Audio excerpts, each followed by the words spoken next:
Media के सभी साथियों का आज की इस प्रेस कॉन्फ्रेंस में बहुत बहुत स्वागत है। मेरे साथ हमारे पार्टी के सभी स्थानीय वरिष्ठ नेता मौजूद हैं। मनीष यादव जी मेरे साथ हैं, रविंदर मटरू जी मेरे साथ हैं, सत्यनारायण जी मेरे साथ हैं, राव नरेंद्र जी मेरे साथ हैं और हमारे जॉइंट सेक्रेटरी हुड्डा साहब साथ में हैं। आज एक बेहद महत्वपूर्ण विषय पर प्रेस वार्ता करने के लिए हम सब यहाँ पर मौजूद हैं। जैसा कि आप जानते हैं कि पिछले 9.5-10 साल से भारतीय जनता पार्टी का शासन हरियाणा के अंदर रहा है। इनकी योजनाओं से तो पूरा हरियाणा त्रस्त है, लेकिन अब धीरे धीरे वो परतें खुलने लगी हैं, जिससे ये पता चलता है कि भारतीय जनता पार्टी की सरकार सिर से लेकर पैर तक पूरी तरह से भ्रष्टाचार में डूबी हुई है। भारतीय जनता पार्टी सरकार के मंत्री, इनके बड़े बड़े नेता भ्रष्टाचार को शुरू से शह देते आए हैं। कुछ दिन पहले ही सीबीआई ने शिक्षा घोटाले में एफआईआर दर्ज की है और उस एफआईआर का मकसद जितना जांच करना है उससे ज्यादा भाजपा के नेताओं को बचाना है। शिक्षा घोटाला 2014 में भारतीय जनता पार्टी की सरकार आते ही शुरू हो गया।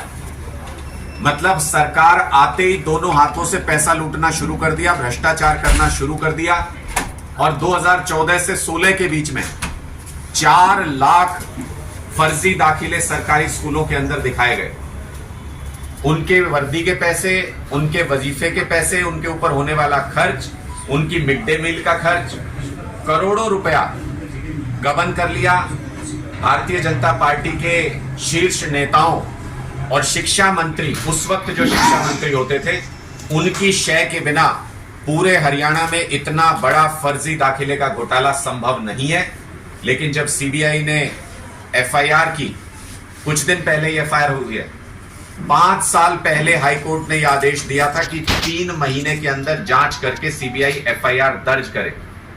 ऐसे सबूत मौजूद हैं, ऐसे आंकड़े, ऐसे फैक्ट्स हैं उस केस के अंदर कि सीबीआई को रिपोर्ट दायर करनी पड़ी, एफआईआर दर्ज करनी पड़ी, लेकिन एफआईआर दर्ज करने में 5 साल लगा दिए सीबीआई ने कोर्ट के आदेश के बावजूद, क्योंकि बड़े नेताओं को बचाना था।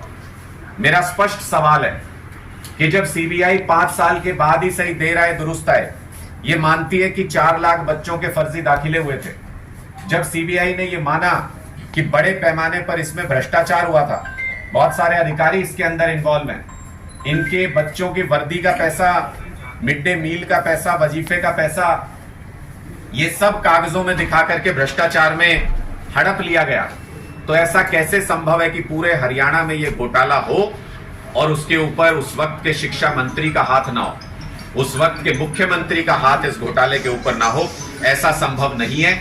इसलिए हमारा स्पष्ट तौर पर यह आरोप है कि उस वक्त के शिक्षा मंत्री रामविलास शर्मा जी को सीबीआई इस पूरे घोटाले में बचाने का प्रयास कर रही है। सीधे तौर पर 4 लाख बच्चों के फर्जी दाखिले के मामले में ये जो घोटाला हुआ, सीबीआई इसमें भारतीय जनता पार्टी के नेताओं को, तत्कालीन मुख्यमंत्री को, तत्कालीन शिक्षा मंत्री को बचाने का प्रयास कर रही है। उनके नाम भी, उनके रोल की जांच भी इस सीबीआई की एफआईआर के दायरे में आने